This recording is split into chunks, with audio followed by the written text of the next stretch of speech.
Ya.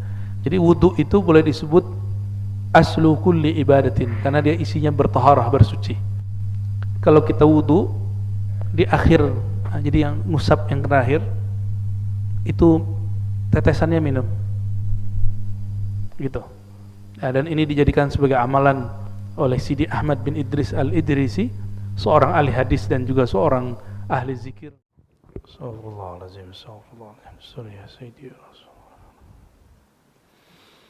Assalamualaikum warahmatullahi wabarakatuh. Alhamdulillahilladzi khassana bil ummatil muhammadiyah. Asyhadu an la ilaha illallah, asyhadu anna Muhammadan abduhu wa rasuluh. Allahumma salli wa sallim wa barik ala sayyidina Muhammad wa ala alihi wa ashabihi ajma'in wa ba'du. Baik Bapak Ibu, saudara-saudariku yang bukan Allah, sebelumnya kita membahas tentang keutamaan atau keistimewaan umat Nabi Muhammad SAW yang umum, dan itu jumlahnya ada 14. Ya, silakan dilihat kajian-kajian yang lama. Insyaallah sekarang masuk kepada keutamaan khusus. Keutamaan khusus ini banyak, ada puluhan. Nanti kita coba baca pelan-pelan mulai dari wudu sampai nanti di akhirat bertemu Allah Subhanahu wa ta'ala. Jadi urusan ketemu Allah mulainya wudu dulu. Ya, orang yang tidak berwudu, tidak pernah punya amalan ini, gak akan ketemu Allah Subhanahu wa ta'ala semudah umat Nabi Muhammad sallallahu alaihi wasallam. Ini seri kajian karya-karya dari Abuya Sayyid Muhammad Alawi Al-Maliki. Ada beberapa majelis sebenarnya dulu saya pegang 3 kitab, hanya mengajarkan kitab Abuya Sayyid Muhammad di 3 majelis. Namun karena satu lain hal, kesibukan dan lain sebagainya, yang masih saya pertahankan di sini. Ya. Karena kiainya, kiai yang nungguin masjidnya, Kiai Abdurrahman, pernah saya kerjain, tapi ternyata lolos. Ya, saya batalkan acara tiba-tiba. Sehari sebelum itu malamnya datang ke rumah. Ya, datang dengan tahu hati saya nggak enak aja gitu. Nah, jadi untuk ngaji kitab seorang wali, kadang-kadang kita mesti uji juga ketulusannya. Ini serius nggak nih buat pengajiannya? Ya. Ternyata beliau serius, maka saya berapapun yang datang kita lanjutkan kajian. Tempat-tempat yang lain bukan karena masalah itu, tapi waktunya sudah nggak memungkinkan. Ya. Masih ada 2 tempat lain yang saya sudah cancel. Ya. Dan kami insya Allah serius, sungguh-sungguh hanya mengkaji karya-karya ulama, karena ulama itu pintu memahami Rasulullah SAW. Ya. Kenapa nggak langsung saja baca Quran? Ya, Quran itu kalau nggak ulama yang salin nggak nyampe ke kita. Maka untuk membaca Al-Quran mesti baca karya ulama yang berkait dengan Al-Quran. Kenapa nggak langsung saja kepada tafsir?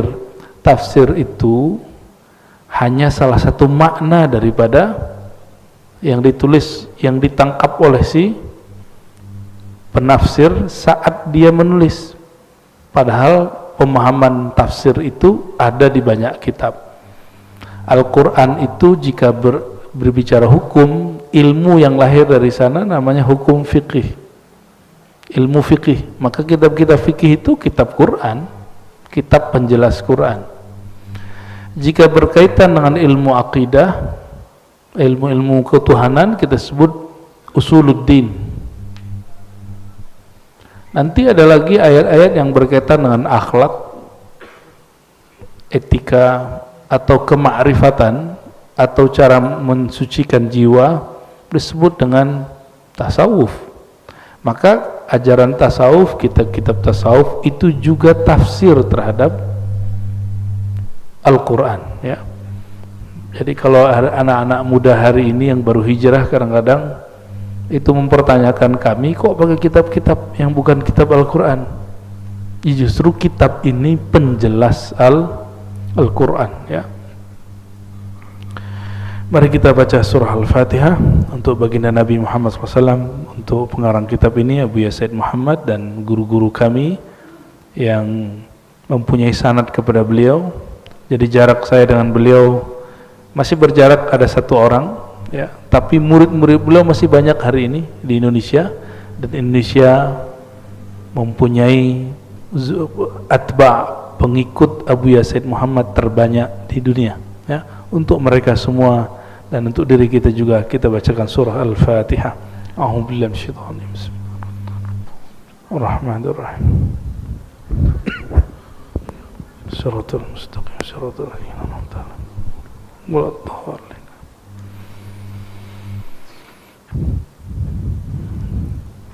Bismillahirrahmanirrahim. Wabihi qala al-muallif Abu Yasaid Muhammad al-Maliki, syaraful wudu wa fadluh, ya. Semoga nanti sudah ada terjemahannya, jadi teman-teman dapat mencari kitab ini. Ini biasanya ini percetakan langsung terjemahin, ya, kita ngomongin, ya. Syaraful wudu, kemuliaan wudu dan keutamaannya. Jadi beliau berbicara bukan dari sisi fikih, tapi kelebihan umat ini, umat Nabi Muhammad SAW dibandingkan umat terdahulu, dimulai dari yang kecil, yaitu wudu. Maka wudu yang kita lakukan tadi, termasuk tayamum, itu amalan yang tidak pernah ada seperti itu di amalan ulama-ulama Bani Israel. Umat-umat terdahulu nggak ada. Mereka bersuci tapi dengan cara yang berbeda. Kita baca sedikit. Wa minasyarafil ladzi dakharahu Allah Ta'ala li hadhil ummah ma'addahu min ats-thawabil jazil wal fadlil jamil alal wudu, ya. Salah satu kemuliaan yang Allah simpan untuk umat ini dan tidak diberikan kepada umat terdahulu adalah Allah memberikan rahasia ganjaran yang besar terhadap amal yang kecil dari wudu, tapi pahalanya nggak kecil gitu. Pahalanya nanti ketemu Allah. Nanti kita coba lihat, ya. Hadis pertama, semua hadis yang disebutkan di sini disebutkan sumbernya, itu yang saya suka dari kitab ini. Man tawadda'a wa ahsana al-wudu kharajat khatayahu min jasadihi hatta takhruja min tahti azfarihi. Orang yang berwudu lalu ahsanal wudu, bukan akmala, tapi ahsan, membaguskan wudunya. Karena menyempurnakan tidak mungkin, kita nggak bisa sempurna. Kharajat khatayahu min jasadi. Kalau orang bisa melihat secara hakikat, dia akan melihat kharajat khataya, kesalahan-kesalahan orang itu keluar dari jasadnya, hatta takhruj min tati azfari. Kalau ada yang masuk ke kuku lalu keluar, itu kotoran-kotoran yang zahir ataupun yang batin itu keluar. Begitu kata beliau di riwayat Imam Muslim, ya. Lalu di hadis yang berikut beliau menambahkan, ya, keluarnya itu kharaja min wajhihi kullu khati'atin nazara ilaiha bi'ainihi. Tadi matanya pernah memandang sesuatu yang Allah tidak ridho enggak? Atau kita melihat sesuatu lalu kita merendahkannya, atau kita berprasangka kepadanya, terbersit itu, maka di wajah ini menempel kegelapan. Gelap di sini bukan berarti kulit hitam, bukan. Gelap di sini banyak kok orang kulit hitam wajahnya bercahaya. Dalam bercahaya itu maksudnya kondisinya kayaknya menyenangkan. Nah, kalau hati kita ini gelap, maka cahaya wajah ikut gelap. Cahaya wajah ikut gelap. Maka jangan pernah simpan keburukan apa aja, ya. Coba Bapak Ibu, kenapa kita mesti, saudara-saudariku, kita mau sholat itu wudhu dulu? Karena Allah nggak suka ngelihat muka orang yang kotor, oleh noda-noda dosa, terus menghadap kepada beliau. Nah, jadi ada amalan tanpa tobat, dosa-dosa kita gugur, itulah wudu. Oleh karenanya, seorang mukmin yang menjaga wudu disebut dia fi wajhihi nur, karena wudu itu dari ada makna dhiya, sinar, wajahnya bersinar. Ya, kharaja min wajhi, keluar dari wajahnya kullu khati'atin, semua yang kesalahan, bukan satu, semua, kullu khati'atin. Kita ngelihat orang nih, gitu ya, itu ngefek ke wajah, ngeremehin orang, nanti nempel di wajah, memori itu nanti akan hancur, hilang. Nazara ilaiha bi'ainihi, yang disebabkan karena dia memandang sesuatu, ma'al ma, keluar akan ikut turun bersama air atau bersama akhir qatril ma, akhir terakhir air yang netes. Begitu juga tangan, begitu juga kaki, ya. Kharajat kullu khati'atin mashatha rijlah ma'al ma' wa akhir qatril ma, hatta yakhruja naqiyan minadz-dzunub. Jadi kalau dimulai dari tangan, wajah, kepala, coba kepala kita ini berapa joroknya otak kita ini, sampai kaki. Lalu Nabi mengatakan hatta yakhruja naqiyan minadz-dzunub, sehingga dia keluar dari tempat berwudu, dia juga sudah bersih dari semua dosa. Jadi cukup dengan wudu. Umar terdahulu kalau ada kesalahan itu mesti melakukan hal yang berat-berat dulu. Sedangkan kita untuk menghapus semua kesalahan itu cukup dengan berwudu. Kecuali ada hak-hak manusia yang kita ambil, itu tidak cukup dengan wudu. Mesti kembalikan haknya. Ngambil sendal orang di masjid, ya balikin dulu sendalnya. Nggak ada urusannya dengan wudu, ya. Di riwayat Amr bin Ambasah, ini juga riwayat Imam Muslim,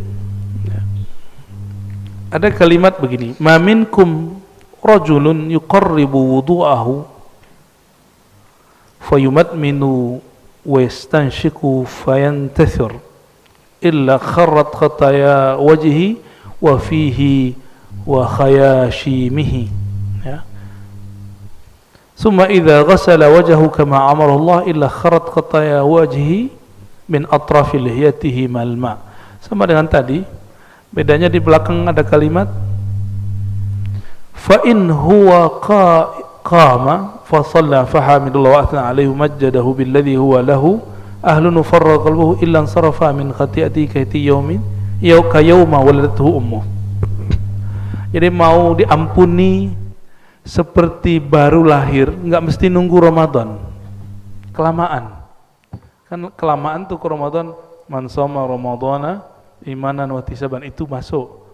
Tapi ternyata ada amalan yang membuat kita bisa terlahir seperti bayi setiap hari. Apa itu? Berwudu. Kata beliau, tapi ada syaratnya. Dia berwudu dengan sebaik-baiknya, bukan selama-lamanya. Ini bedakan. Banyak yang berwudu lama tapi tidak sempurna. Wudu itu nggak usah lama. Wudu itu airnya nggak usah keluar banyak-banyak, karena yang buang-buang air itu anak-anak atau setan, dua aja. Ya. Airnya kenceng, terus wudunya lama, naik-naik ke atas udah basah separuh. Itu anak-anak yang begitu, ya. Atau yang kedua, temannya syaitan. Innal mubadzirina kanu ikhwanas, ya. Orang mubazir itu teman setan. Air mubazir itu teman setan. Teman-teman kita di Eropa itu kaget melihat orang Indonesia Jumatan airnya itu gede-gede gitu keluarnya. Nah, itu jangan sampai terjadi. Ini kebetulan negeri kita banyak air. Coba kalau nggak banyak air, dikit Pak ngeluarin. Nabi mengatakan sallallahu alaihi wasallam, iqtasid walau kunta fi nahrin jarin. Hendaklah kamu berhemat meskipun di air yang mengalir, di sungai. Nahrin artinya sungai, sungai yang mengalir. Jadi jangan boros-boros. Ya biasa aja. Sedikit. Saya kalau wudu saya keluarin sedikit. Ya. Coba nanti praktek habis ini wudu, keluarinnya sedikit. Jadi syaratnya supaya keluar habis wudu ditambah sholat 2 rakaat. Fa in huwa qam atau qaimun fa shalla, jika dia sholat 2 rakaat atau berapa rakaat, fa hamidallahu wa athna alaih, lalu dia puji Allah, dia besarkan Allah, billadzi huwa lahu ahlun, sebagaimana mestinya Allah pantas mendapatkan pujian. Wa farraga qalbahu lillah, lalu dia kosongkan hatinya hanya untuk Allah. Jadi kalau ada ajaran agama yang mengatakan kosongkan pikiran, nah itu separuh jalan sudah. Tapi mesti ditambah, kosongkan hatimu dari selain Allah, berarti diisinya cuma dengan nama Allah. Jangan kosong-kosong amat, nanti ada yang ngisi. Illan sarafa min khati'atihi, melainkan nanti ketika dia keluar, dia berdiri, pergilah semua dosanya, hilanglah semua dosanya seperti bayi baru lahir. Kayhaiti yawma kayawma waladathu ummu, seperti hari dia baru lahir. Nah, itu wudu yang gimana? Wudunya selalu ingat Allah, airnya tidak mubazir dan tidak was-was. Nah, jadi wudu itu jangan berulang-ulang yang was-was. Ya. Orang yang was-was, saya sampaikan kepada yang was-was yang wudunya lama, coba amalkan wudu hanya sekali-sekali. Jadi jangan 3 kali. Cobain. Jadi ada teman-teman kita yang seperti itu, kita buat latihan. Kamu hanya boleh berwudu sekali seminggu ini. Jadi dia sekali wajah, sekali tangan. Itu berat bagi dia. Setiap wudu setengah jam. Itu pas masuk masjid udah basah separuh, padahal ini sudah dewasa. Ternyata pernah baca kitab tapi salah faham. Imam Ghazali mengajarkan kalau wudu sampai di tangan baca apa, di wajah baca apa. Itu bukan dibaca begini, itu hanya dimakrifatkan, hanya dimaknakan, bukan kemudian panjang nanti. Itu doanya udah 3 lembar. Kapan selesainya? Ya. Maksud Imam Ghazali nggak begitu, ya. Yang berwudu masih lama, nah, nanti hati-hati. Ada satu syaitan nempel di dirinya. Kalau wudunya masih begitu, masih berulang-ulang was-was. Nanti dia kalau masuk, dia mikir, kayaknya belum sempurna, kayaknya belum. Nah, orang-orang ini kena syaitan namanya walahan. Apa nama syaitannya? Walahan. Syaitan inilah yang memberi was-was di dalam pikiran sehingga orang yang berwudu merasa wudunya belum sempurna. Wudu kita nggak akan pernah sempurna, tapi cukupkan rukun dan syaratnya. Udah, nggak usah sempurna. Yang sempurna hanya milik Allah Subhanahu wa ta'ala.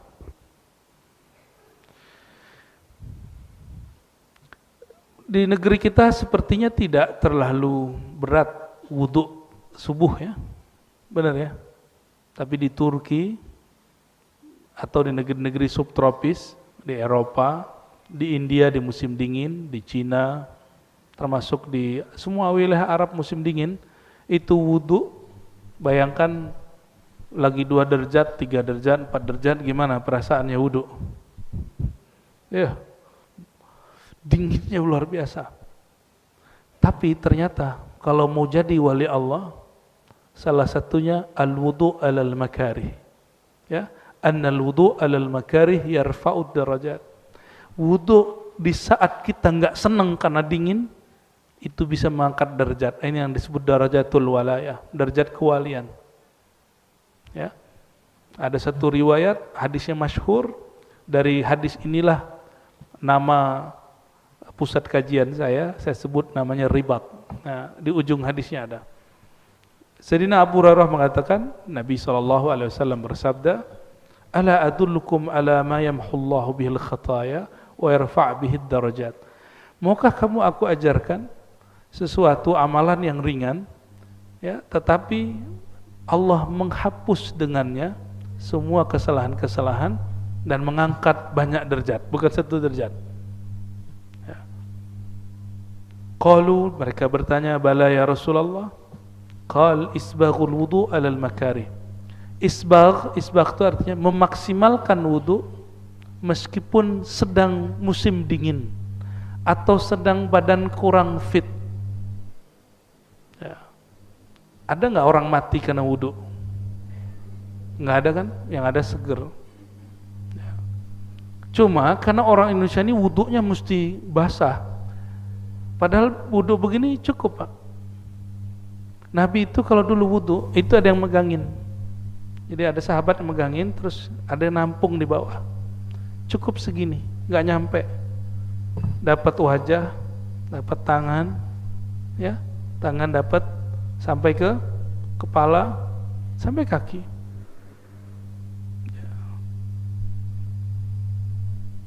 Nggak perlu saya tunjukin lah ya, sudah banyak orang nyontohin di YouTube ya. Cara berwudu dengan satu gayung gitu banyak. Kalau ada orang ngomongin nggak enak, itu nafsu. Dia berwudu dengan nafsunya, bukan berwudu dengan kalbunya. Dan di hadis Nabi, hadis Imam Tirmizi dikatakan, la wudu'a liman lam yadhkur ismallahi alaih. Tidak sempurna wudu seseorang jika dia wudu tidak ingat kepada Allah Subhanahu wa ta'ala. Nah. Lalu yang pertama tadi apa? Memaksimalkan, membaguskan wudu meskipun kita lagi nggak senang kena air. Nah, ibu-ibu nih, mohon maaf, paling malas kalau malam-malam tuh mandi wajib, ya nggak? Coba tanya bapak-bapaknya, kayaknya benar deh ya. Kalau yang jomblo belum paham tuh ya. Padahal sudah ada air hangat, ya, mandi wajib, hampir sama lah kira-kira. Wa qasratul khuta ilal masajid. Langkah yang banyak ke masjid. Masajid bukan satu masjid, ke masjid-masjid. Ya. Maka saya kalau jalan, Bapak Ibu, niat saya pergi ke masjid. Saya kalau keluar rumah, biasanya niatnya mau pergi ke masjid. Hatta misalnya saya mau ke gunung nih, mau hiking, tapi niat saya mau ke masjid. Ntar di sana kalau ada apa, kita buat musola kecil kayak, atau kita numpang sholat di surau, di langgar, gitu. Ya. Ada sebuah hadis, wa ju'ilat liyal ardu masajidah. Allah jadikan bagiku hamparan bumi sebagai masjid-masjid. Coba sekarang kalau keluar rumah, niatnya apa? Ke masjid. Sempat nggak maksiat ntar? Nggak sempat mikir malah. Ya. Wantizarus shalah ba'das shalah. Amalan ini yang jarang hari ini diamalkan orang, kecuali diisi dengan sesuatu. Harus ada asbabnya, pengajian kah atau apakah gitu. Intizarus shalah, menunggu sholat setelah sholat. Habis maghrib nunggu isya. Kalau nggak ada pengajian pasti bubar. Untung ada pengajian.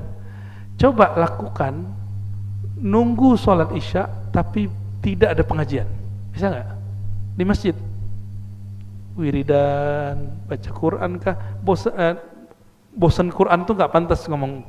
Cukup kita katakan lagi kurang nyambung dengan bacaan Quran, sholat 2 rakaat.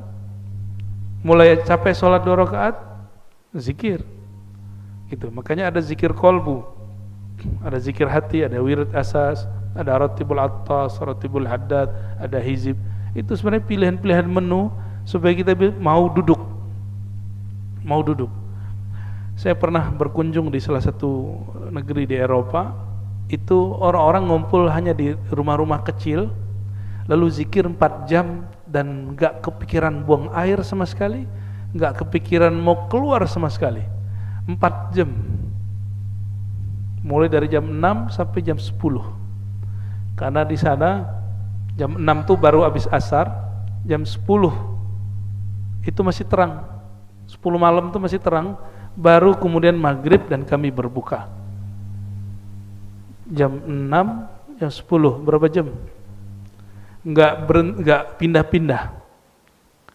Mereka baca Yasin 3 kali, baca Al-Kahfi sekali, baca Ar-Rahman, Al-Mulk, lalu zikir ini 1000, ini 1000, terus gak berhenti-berhenti, sholawat sekian ribu. 4 jam dan gak ada yang batal wudhu sama sekali. Ya, kalau orang Indonesia nggak tahu deh ya, udah ngeliat jam, lama bener di zikir. Lalu kita menemukan di dalam kitab Syekh Abdul Rauf As-Singkili, ya, Syekh Abdul Rauf ini ulama Aceh yang lama di Madinah. Beliau di risalah zikirnya menyanjurkan murid-murid kalau ba'da maghrib itu jangan pulang dulu, disuruhnya sholat 3 rakaat, 3 kali salam, 2 rakaat, lalu disebutkan zikir-zikirnya sampai selesai, sampai datang waktu isya. Ketika saya cek ini thariqatnya apa, ternyata thariqatnya Syatariyah dan Qadiriyah, ya. Jadi mereka ngamalin itu. Pengamal ini sampai hari ini itu cuma secara istiqomah orang-orang yang berthariqah sufi. Itu sebabnya syaitan gak suka sama sufi. Itu sebabnya syaitan merasuk kepada ustadz yang tidak berzikir lalu membid'ahkan para sufi, ya, menganggap sekap sesat para sufi, karena itu musuh dia. Jadi memusuhi ahli zikir, kita curiga jangan-jangan dia kerasukan syaitan, ya, hati-hati. Ini mantum tuh syaitan gak suka, karena duduk di majelis nangis dia sekarang di luar. Syaitan tuh nangis, cuma kita gak lihat aja. Ya, coba kalau lihat pasti doyan ngaji, doyan zikir. Ya. Untung kita gak lihat, ya. Lalu Sayyidina Nabi SAW mengatakan fadzalikumur ribat, fadzalikumur ribat. Itulah yang disebut ribat. Ribat itu artinya ikatan. Akhirnya oleh ulama di tanah Hijaz, di Saudi sekarang, dulu namanya Hijaz, dan di Yaman, tempat zikir itu, tempat nunggu orang lagi zikir lama-lama disebut ribat. Tapi dalam lahjah dialek orang Mekah dan Yaman disebut rubat. Ya, disebut apa? Rubat, ya. Saya selama menunggu musim haji kemarin, kita berkeliling ke rubat-rubat Mekah. Jadi masih ada di sana orang-orang yang dari waktu dari asar nunggu sampai maghrib, dari maghrib nunggu isya, itu zikir semua. Kalau nggak zikir ngaji, kalau nggak ngaji zikir, udah gitu aja. Masih ada, ya. Dan zikir tarekat orang Mekah. Cuma udah nggak di Masjidil Haram. Kalau dulu langsung depan Masjidil Haram. Ini di Jabal Abi Kubais namanya. Wa min dzalik anna syahadata ba'da al-wudu sababu dukhulil jannah. Tidak hanya itu, salah satu kemuliaan umat Nabi Muhammad SAW setelah dilepas semua keburukan-keburukannya, dinaikin derajatnya, dijadikan syahadat setelah wudu sebab masuk surga. Syahadah ba'dal wudu, syahadat setelah wudu adalah mahar masuk surga. Nah, kita bacain hadisnya, ya. Dari Sayyidina Umar, qala Rasulullah sallallahu alaihi wasallam, man tawadda'a fa ahsana wudu'ahu. Siapa yang berwudu lalu memaksimalkan, membaguskan wudunya, tsumma qala asyhadu an la ilaha illallah wahdahu la syarikalah. Aku bersaksi tiada yang berhak disembah kecuali Allah yang Maha Esa, tiada syarikat baginya, wa anna Muhammadan abduhu wa rasuluh. Ya. Itu lalu biasanya tambahin doa, ya. Doanya apa? Allahumma ja'alni minat tawwabin. Ya Allah, jadikan aku orang yang berkali-kali tobat. Nah, kita ulangi terjemahannya, bukan sekedar orang yang bertobat, tapi diartikan apa? Orang yang berkali-kali tobat. Waj'alni minal mutahhirin. Jadikan aku, ya Allah, orang yang suka bersuci. Bersuci di situ artinya suka berwudu. Futihat lahu. Nah, di hadis ini tidak digabungkan dengan hadis yang lain. Di hadis yang lain ada tambahan, lalu dia baca raditu billahi rabba wa bil islam bidina, hadis Imam Muslim, ya. Dikatakan di hadis ini Siapa yang baca syahadat dan doa ini, futihat lahu abwabul jannah, dibukakan bagi dia pintu surga ats-tsamaniyah, yang pintu surga itu ada 8. Jadi surga itu, pintu di sini bukan pintu yang kita pahami, tapi maksud gerbang besar. Nah, nanti di gerbang itu ada tempat-tempat orang masuk. Yadkhuluha min ayyiha syaa. Dia boleh masuk dari 8 pintu besar itu, boleh pilih mana saja. Kalau kita lihat-lihat, kok bisa ya? Oh, ternyata wudu itu adalah asal semua ibadat. Kenapa? Kalau kita nggak wudu, sah nggak sholatnya? Orang nggak wudu, baca Qur'annya nikmat nggak? Orang nggak wudu, ngajinya pun nggak fokus. Ya, orang yang tidak wudu juga tidak diperkenankan tidak sempurna dia melakukan manasiknya. Ya, jadi wudu itu boleh disebut aslu kulli ibadatin, karena dia isinya bertaharah, bersuci. Ini tentang wudu. Jadi wudu itu apa saja kata Said Muhammad? Wudu itu mensucikan manusia, setiap anggotanya. Cuma di sini tidak disebutkan satu rahasia, ya, karena ada yang membid'ahkannya.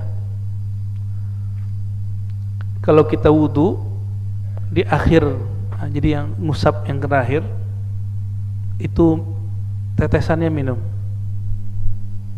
gitu.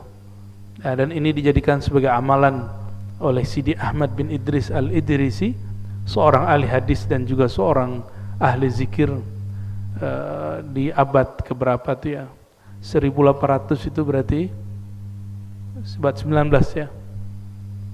Beliau mengajarkan salah satu cara untuk mengurangi porsi syaitan dalam diri. Bahkan kata sahabat saya yang dia Allah kasyafkan rahasia wudu, kata beliau, saya gak usah sebut namanya, orang yang melakukan amal ini Allah bakar syaitan dari dalam dirinya. Wallahu a'lam bishawab. Mungkin saja, ya. Nanti dicobain Pak. Kalau wudu, usapan yang ketiga jangan pertama. Kan yang pertama yang keluar apa?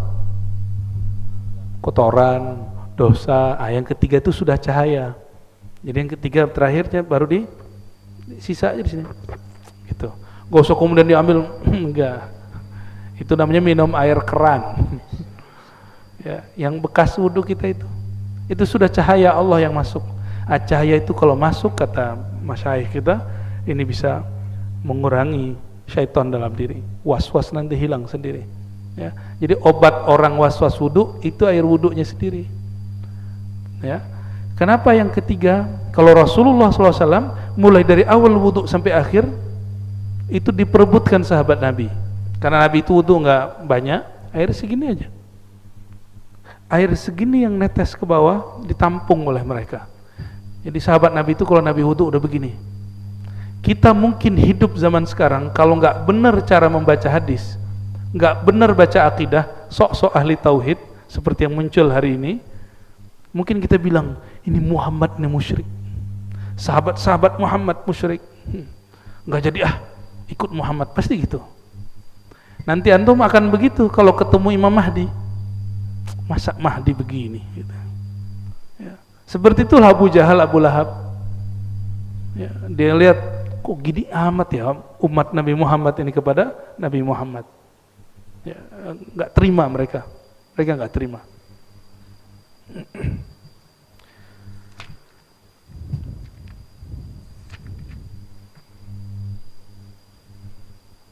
Itu barangkali tentang wudu ya. Kita lanjut atau pertanyaan? Lanjut. Oke. Fadlul adzan wa syaraful muadzinin. Salah satu keutamaan umat Nabi Muhammad SAW secara khusus, kalau yang kemarin yang umum ada pada azan. Ini belum masuk sholat nih. Ada pada azan dan muazzinnya. Azan dan muazzinnya. Wa min syarafil ummah al-Muhammadiyah anna Allah ikhtassaha bil adhan. Azan itu bahasa Arab, itu artinya pemberitahuan. Satu akar kata dengan uzun, telinga. Azan itu memberitahukan ke telinga orang. Kalau ke telinga pakai suara atau pakai merem, pakai suara, ya. Maka azan nggak bisa pakai batin. Saya azan batin nggak bisa. Mesti azannya pakai suara. Maka dulu ada sahabat, ya, namanya Abdullah bin Zaid, mimpi tata cara azan. Jadi Nabi itu nggak mau ngajarin azan langsung, tapi Nabi ingin cek sahabat-sahabatnya dapat ilham nggak. Jadi sahabat-sahabat itu dilibatkan di dalam cara untuk beribadah sosial, kan sholat azan itu ibadah sosial. Maka diberilah dua sahabat mimpi ketemu malaikat dan diajarkan cara azan. Dalam hadis Imam Abu Daud disebutkan dalam babul kitabul azan bahwa ada malaikat mengajari Abdullah bin Zaid cara azan, lalu disetor ke Nabi. Jadi tiap pagi mereka setor mimpi ke Rasulullah SAW. Jadi sahabat itu pengalaman rohani disetor ke Nabi. Coba mana ada majelis begitu hari ini? Majelis hari ini setor ke ustadz apa? Paling jelek-jelekin orang. Ya, itu amalannya gitu. Sibuk sama amalan orang aja. Nggak ada yang sibuk dengan perkembangan rohaninya. Ya, kalau orang dulu di zaman sahabat Nabi, mereka beramal, disuruh Nabi beramal, itu nggak hanya sholat, tapi juga ada koneksi batin. Dilatih berkoneksi batinnya dengan Allah, dengan malaikat, dengan arwah-arwah yang suci. Ada caranya, dan itu bukan syirik, itu ajaran baginda Rasulullah SAW.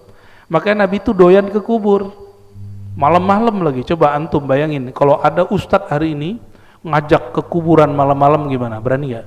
Pasti orang bilang, itu ustadz kuburiyun. Ente berani nggak ngomong gitu ke Rasulullah SAW? Ya, Rasulullah itu malam-malam Sayyidah Aisyah tidur, keluar dari rumah, kan deket, jalan sedikit beberapa ratus meter udah nyampe di Baqi. Lalu Nabi kemudian seperti berdialog dengan ahli kubur. Nabi suka begitu. Nah, itu disebut dengan berkoneksi dengan kubur. Maka Nabi mengeluarkan satu kalimat, zurul qubur fa innaha tudzakkirul maut. Ziarahilah kubur karena dia bisa memutus cinta kamu dari dunia, yaitu mengingat kematian. Orang semakin dia cinta dunia, semakin gelap cahaya wajahnya. Mau dia sudah belajar zikir sekian ribu tahun, itu iblis. Iblis 18.000 tahun dia belajar zikir, latihan zikir, gelap wajahnya. Sampai hari ini wajah iblis itu gelap, padahal sudah pernah berzikir 18.000 tahun. Maka jangan andalkan wirid-wirid kita. Yang kita andalkan adalah ma'rifat kepada Allah, ma'rifat kepada Sayyidina Nabi SAW. Dan ma'rifat itu kalau nambah pasti tambah merendah, bukan tambah meninggi. Ya, bukan merendah tapi meninggi.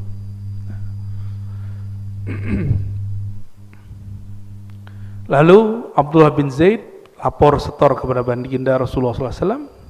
Umar dengar, apa kata Umar? Loh, kok mimpi kita sama? Kok pengalaman rohani kita sama? Anaknya Umar, namanya Abdullah bin Umar radhiyallahu taala anhum ajma'in, itu melihat sahabat-sahabat hampir setiap pagi setor mimpi malaikat, ketemu malaikat. Jadi sahabat-sahabat itu interaksi dengan malaikatnya sering sekali. Horor nggak begitu, Pak? Atau mau? Ntar dituduh halu lagi sama orang ya. Tapi kalau ingin rohaninya naik, ada ilmunya itu. Ada ilmunya semua. Karena nanti Dajjal itu bisa menguasai alam. Dia bisa dialog dengan pohon-pohon, bayangin coba. Dia bisa menundukkan angin, menundukkan hujan, menundukkan cuaca. Dia kok bilang mati, pohon mati pohonnya. Nah, kalau kita nggak mengerti ilmu ini, seperti sahabat-sahabat dulu mengerti, cuma latihan panah, latihan berenang, latihan kuda, ya nggak bisa. Karena hari ini kalau orang persiapan akhir zaman, mohon maaf, semangat ada, cuma mau semangatnya dialihkan untuk apa? Disalurkan untuk apa? Ternyata hanya kepada latihan fisik. Padahal Dajjal itu urusan disebut Dajjal karena dia mengecoh bagian batin, bukan fisik. Kita jaga kesehatan dengan berkuda, memanah, ya, berenang, tapi bukan itu targetnya. Targetnya melatih batin sebenarnya. Nah, sahabat Nabi, sahabat Umar, Abdullah bin Umar ngomong gini, ya Allah, semua sahabat-sahabat Rasulullah sudah setor mimpi, setor pengalaman batin ketemu malaikat. Aku kapan ketemu malaikat? Ya. Lalu dia berdoa, malam itu tertidur melihat dua malaikat. Lain dengan Sayyidina Abdullah bin Abbas, dia tidak mimpi, dia lihat Sayyidina Jibril turun 2 kali. Nggak tahu apakah itu dalam bentuk penjelmaan atau asli. Nah, azan ini adalah mimpi sahabat Nabi Abdullah bin Zaid diajari malaikat. Lalu Nabi ikrar, disebut takrir, hadis takrir. Hadis takrir, pengalaman sahabat atau amal sahabat atau ijtihad pemahaman sahabat yang lalu diakuisisi Rasulullah, dibenarkan Rasulullah dan mengatakan itu benar, divalidasi oleh beliau dan mengatakan ini sahih, maka dijadikan bagian dari ajaran Rasulullah SAW. Salah satunya azan, ya. Apa kelebihan azan? Annal muadzin yashhad lahu kullu ma yasma' sautahu bil azan. Nah, ini yang menarik. Abdullah bin Zaid ini walaupun dia mimpi azan, tapi tidak disuruh jadi muadzin karena dulu nggak ada mikrofon nggak ada. Yang dipanggil siapa yang jadi muadzin? Bilal, yang tidak ada satupun orang menyangka dia bakal jadi muadzin. Orang hitam legam itu kalau kayak gini baru kelihatan pas dia senyum, gigi, nah itu baru kelihatan dia. Bilal bin Rabah. Nah, akhirnya ini orang malah menjadi orang penting. Bayangin coba, kulit hitam penting. Begitu Rasulullah membuat siasat, nggak mesti orang yang dapat pengalaman itu dia yang beramal. Yang beramal siapa? Bilal. Kata Nabi SAW, fa innahu arfa' sautan wa anda. Hadis Imam Abu Daud. Orang ini, si Bilal ini suaranya lebih kenceng, nggak perlu pakai mikrofon dan lebih merdu. Kalau Abdullah bin Zaid azan yang dengar cuma 10 meter ke belakang, ke depan, terus suaranya bikin telinga kita cepat mau jauh-jauh gitu. Ada tuh orang azan dan kita nggak kuat dengernya, cepet-cepetlah beres gitu ya. Ya, waktu saya dulu nyantri itu ada beberapa orang kalau azan itu pesantren getar Pak, karena suara dia getar, Allahu Akbar Allah, tapi nggak ada lagi yang azan, yang suara-suaranya bagus, pada gengsi semua azan. Ya sudah, orang begitu azan. Nah, orang yang muazzin ini enaknya sekarang ada mic, yashhad lahu kullu ma yasma' sautahu bil azan. Benda apa saja, makhluk apa saja yang dengar suara dia itu akan menjadi saksi nanti di akhirat untuk keringanan dia dan keselamatan di akhirat. Jadi Bapak Ibu ini hati-hati sama muazzin, ya. Maka muazzin yang tidak bertarif itu muazzin yang bisa ngasih syafaat nanti. Tapi kalau muazzin ngambek, nah, minta, saya pengen digaji. Beda kalau masjid ingin ngasih, tapi tidak sebagai gaji. Ya. Ada tuh merbot masjid ngambek masalah gaji, banyak Pak. Padahal jadi merbot masjid, ente jadi waliullah. Ya nggak usah mikirin masalah itu, nanti ada aja rezeki. Ya. Orang kalau sudah ngurus masjid, yang perhatian sama dia bukan hanya manusia, Allah perhatian sama dia. Karena dia bersihin masjid. Dalilnya apa? Seorang perempuan hitam legam juga, udah tua, udah berapa hari nggak dilihat Rasulullah SAW di masjid. Hadis Sahih Bukhari dan hadis Muslim. Nabi tanya, mana nih orang mak-mak tua yang biasa bersih-bersih masjid? Lalu para sahabat mengatakan, wahai Rasulullah, beberapa hari yang lalu meninggal, lalu kami kubur. Meninggalnya kapan? Malam hari langsung kami kubur, saking orang ini nggak penting menurut para sahabat. Lalu Nabi keluar mengatakan, daluni ala qabriha, tunjukkan aku kuburnya di mana. Sahabat bingung, Kok sepenting apa orang ini? Lalu Nabi sholat qadha, namanya qadha jenazah.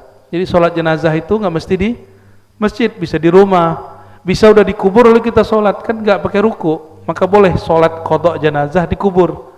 Tapi kalau ada ruku baru makruh sholat dikubur, ya. Maka Nabi sholat dikubur, sholat jenazah qadhaan. Dan beliau mengajarkan kepada sahabat bahwa kalau ada orang ngurusin masjid, mungkin kamu nggak perhatikan dia, tapi kekasih Allah, orang nomor satu di alam semesta, perhatiin dia. Berarti orang penting itu bukan? Cuma fisiknya jelek, tapi batinnya indah. Ya, untuk apa badan bagus tapi nggak mau memperhatikan masjid Allah? Ya. Dulu masjid itu tidak hanya tempat sholat, tapi tempat ngaji. Begini. Pesantren itu sebenarnya masjid semua itu tempat. Cuma pesantren kan sudah enak, sudah berbayar. Ya. Kalau masjid nggak ada orang yang memperhatikan, ya nggak jalan. Ya. Maka mohon ya berbaiklah kepada muazin, pada imam-imam, ya. Supaya imam-imam dan muazin itu nggak perlu riya, ya. Nggak perlu mensudes-sudeskan suaranya supaya orang cari perhatian dia. Ya. Cukup dia berkhidmat. Suara orang yang tulus itu suaranya indah. Ya. Lalu Nabi SAW bersabda dalam hadis Abu Sa'id riwayat Imam Bukhari, nah, mungkin ini saja yang kita baca untuk bab azan. La yasma' mada sautil muadzin jinnun wala insun wala syai'. Tidaklah mendengar mada, ya, sejauh mana suara muazzin itu sampai, tidaklah sampai suara itu kepada jin. Oh, jin bisa dengar, ya. Apalagi ins, manusia, ataupun syai', benda yang kita anggap benda mati. Illa yashhad lahu yaumal qiyamah, kecuali semuanya menjadi saksi dia pada hari kiamat. Semua orang ngomong, wahai Rasulullah, itu orang dulu ngajak kami sholat tapi kami nggak datang. Annahu yashhad lahu kullu ratbin wa yabisin. Di riwayat lain, di riwayat Abu Daud ditambahkan, bahkan jika ada pohon-pohon, kalau dulu kurma yang kering atau basah pun, atau daun kering, daun basah pun, semuanya menjadi saksi bahwa orang ini pernah azan bersyahadat kepada Allah SWT. Dan nanti di akhirat yang mahal itu, siapakah saksi kita kalau kita bersyahadat? Jadi ada orang yang saksinya adalah dirinya sendiri, maka Allah minta kamu cari persaksian, siapa yang menyaksikan kamu dulu bersyahadat. Lalu ada yang kayak muazin, semua benda. Tapi ahli tauhid yang level tinggi, nanti dia jawab, ya Allah, saksiku bersyahadat adalah Engkau sendiri. Syahidallahu annahu la ilaha illa huwa wal malaikatu wa ulul ilm qa'iman bil qisti la ilaha illa huwal azizul hakim, ya. Berdasarkan ini maka disebutkan di ujung hadis, ya, lau ya'lamun nas ma fid nida. Ini kekhususan umat Nabi Muhammad SAW. Seandainya orang tahu rahasia azan, wasafil awal, dan saf pertama, summa lam yajidu, lalu mereka nggak dapat. Jadi mereka mau azan tapi udah ada yang azan, mau dapat saf pertama tapi sudah ada yang duduk. Illas ayastahimu lastahamu alaih. Kalau boleh mereka pasang saham dulu sebelumnya, gitu, untuk bisa duduk di bayar dulu. Mereka mau bayar, begitu. Oleh karena itu Bapak Ibu yang dimuliakan Allah, atau boleh diartikan yastahimu itu undinya, diundi. Salah satu kelebihan umat ini yang tidak ada pada umat yang lain adalah azan, ya. Bahkan azan ini rahasianya banyak. Kalau ada orang diganggu oleh makhluk-makhluk gak jelas yang gak tampak, kita gak punya ilmunya, azanin telinga dia. Jika benar itu jahat, pasti pergi. Tapi kalau itu penyakit jiwa, bawa aja ke rumah sakit, gak akan berubah-ubah. Tapi jika ada memang, karena jin ini bisa mengalir pada darah, diazanin pasti disembuh. Tapi kalau orang stres bisa gak? Ya, jadi ada orang kesurupan karena stres, ada kesurupan karena gangguan makhluk halus. Kalau karena stres, itu nggak akan bisa Ruqyah. Paling diulang lagi bacaan kita semua. Ya, kita baca ayat kursi, dibaca ayat kursi juga. Ya. Tapi kalau kesurupan karena gangguan jin, itu diazanin minimal pas azan dia berhenti. Nah, namun pengalaman kami melihat orang kesurupan kebanyakan karena stres. Kebanyakan, ya. Wallahu a'lam bishawab. Semoga ini diberkahi Allah SWT. Ada pertanyaan? Apa cukup? Cukup ya? Oke, ada satu. Silakan.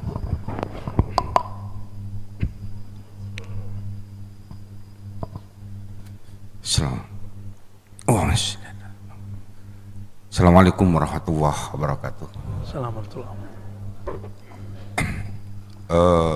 Saya hanya mendengar cerita tarikh Abu ya, bahwa suatu saat Sayyidina Ali Zainal Abidin bin Husain ketika sedang melaksanakan toharoh wudu, kemudian ada orang lain melihat, kemudian menanyakan, wahai putra Rasulullah, saya sering memperhatikan Anda ketika berwudu. Ada dua yang aku sering perhatikan ketika Anda mengambil wudu. Satu menangis, satu lagi bergetar. Kemudian apa yang terjadi sebetulnya wahai putra Rasulullah? Kata Sayyidina Ali Zainal Abidin bin Husain, dia jawab, wahai fulan, kepada siapa sebentar lagi aku menghadap? Yang ingin saya tanyakan, Buya, sampai sebegitunya rahasia wudu di hadapan orang-orang yang makomnya mungkin sudah sampai kepada ma'rifat Allah. Saya kira itu pertanyaannya, Bu ya. Terima kasih. Assalamualaikum warahmatullahi wabarakatuh. Assalamualaikum. Ada yang disebut dengan makom dan hal. Makom itu pencapaian rohani karena latihan-latihan. Hal bahasa Arab, bukan hal bahasa Indonesia. Hal itu anugerah pemberian Allah sebagai bentuk kemurahan Allah Subhanahu wa taala. Walaupun orang ini enggak beramal, itu namanya hal. Sedangkan Sayyidina Ali Zainal Abidin tadi, cucu Sayyidina Ali, beliau mengalami hal namanya. Halul buka wal khauf. Rahasia. Jadi beliau ketika wudu itu ada rasa terharu, ada rasa takut kepada Allah SWT, mau ketemu Allah. Tapi ada keadaan lain, yaitu asyauq ilallah, rindu. Orang kalau rindu nangis gak? Ibu-ibu ini kalau rindu nangis. Kalau bapak-bapak ini kalau ngerindu ngelindur. Kalau nggak ngerokok gak jelas gitu ya. Tapi kebanyakan orang yang berhati lembut, jika dia rindu dia nangis. Disebut halus syauq ilallah. Orang ini rindu ketemu Allah. Berarti orang ini makom solatnya sudah makom ihsan. Solatnya betul-betul ketemu dengan Allah. Dan itu nggak bisa dibuat-buat, mesti dilatih. Dimulai dari latihan tobat, lalu latihan zikir. Nanti akan diberi rasa itu. Alhamdulillah kami sering juga mengalami hal itu, ya. Tapi nggak sesering dulu, ya. Kalau sekarang halnya lain lagi. Kalau dulu saya mau wudu, mau sholat itu sama. Jadi itu bukan amalan orang dulu. Hal ini anugerah yang Allah berikan ke siapapun dan di masa apapun. Karena mau ketemu sang kekasih. Jadi bagi orang-orang yang sudah kenal Allah, Allah itu bukan tukang ancam. Allah itu yang dirasakan adalah zat yang maha pengasih, penyayang, zat yang maha memperhatikan, zat yang maha baik sekali. sehingga kerinduan cinta kepada dia itu nggak tertahankan sama sekali. Itu sebabnya baginda Nabi SAW kalau sholatnya lama, dan itu sholatnya terisak-isak, orang nangis gitu. Secara fikih, ulama fikih kan lucu.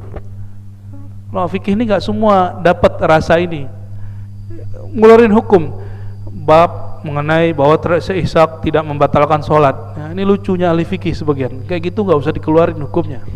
Ya, tapi saya baca kitab fikih, bagi saya lucu. Ya. Ini bukan untuk dihukumkan. Ini bab tentang rohani. Ya, mungkin ada orang ketawa kan batal Pak sholatnya. Kalau senyum enggak?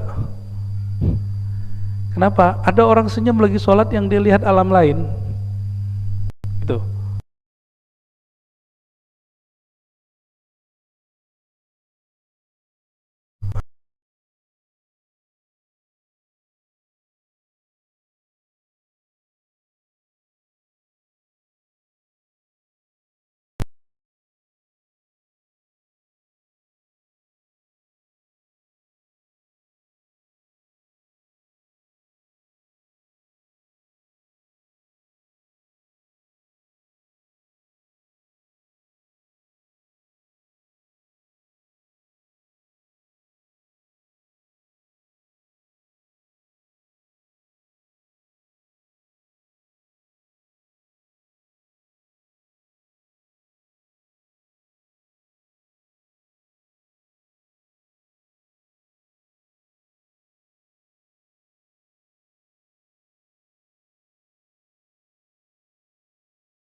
Agak pluralis. Anaknya namanya Muhammad Maksum, itu ngamalin sunnah Pak. Ngamalin sunnah itu mulai dari bangun tidur sampai tidur lagi. Tidurnya pun menyesuaikan diri dengan sunnah. Suatu kali dia gak pernah tinggal sholat jamaah, masuk masjid lupa kaki kirinya dahulu. Ketika melangkah kedua ketiga, dia lihat kakinya, kenapa kaki kiriku langsung masuk ke masjid Baitullah? Maka dia tersan 3 hari 3 malam gak bangun-bangun. Orang dulu begitu. Adakah hal itu sekarang? Masih ada. Cuma itu biasanya baru dizohirkan kalau orangnya meninggal. Maulana Muhammad Maksum baru dikisahkan itu setelah dia wafat. Wafat baru ditulis manaqibnya. Ya. Jadi hal-hal begitu ada memang, ya. Dan itu tidak dibuat-buat. Mereka memang ahli ma'rifatullah, kenal kepada Allah. Kenal kepada Allah bukan masalah jumlah sholatnya banyak, tapi memang kolbunya, ruhnya mengetahui sifat-sifat Allah subhanahu wa ta'ala. Barangkali itu Bapak Ibu, udah jam 9 ya. Kami mohon izin, semoga kajian ini Allah berkahi. Bapak Ibu yang hadir ikut mendapatkan kemuliaan yang ditulis di dalam kitab ini. Amin ya rabbal alamin. Kita tutup dengan kafar majlis. Subhanakallahumma wa bihamdika asyhadu an la ilaha illa anta astaghfiruka wa atubu ilaik. Wa sallallahu ala sayyidina Muhammad. Assalamualaikum warahmatullahi wabarakatuh.